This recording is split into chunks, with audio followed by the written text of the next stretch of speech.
مکے آل کی سرزمین میں جنم دیا.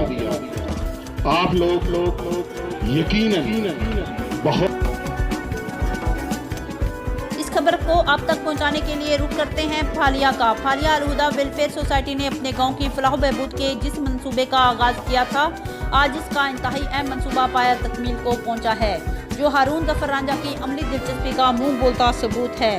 ان خیالات کا اظہار اوورسیز فورم کے چیئرمین شاہد رضا رانجھا نے مکے وال میں گورنمنٹ پرائمری اسکول کو سلطان رانجھا کی طرف سے دیے جانے والے رستہ کی افتتاحی تقریب سے خطاب کرتے ہوئے کیا.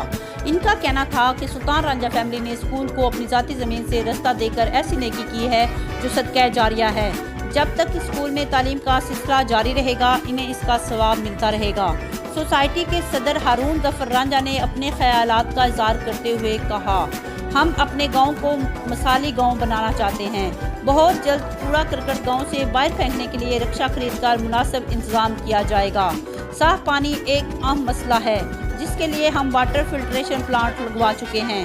ہائی اسکول میں 2 کمرے بنوا چکے ہیں اور بہتری کا یہ سفر مکے وال کو مثالی گاؤں بنانے تک جاری رہے گا.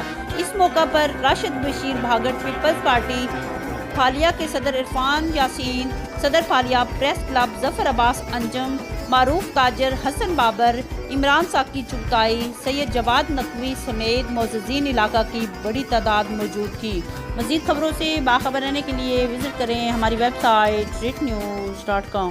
اب دبئی کا وزٹ ویزا نہایت آسان اور مناسب ترین قیمت میں ٹریول اینڈ ٹورز بالمقابل UBL مین برانچ غوثیہ مسجد روڈ منڈی بہاؤالدین.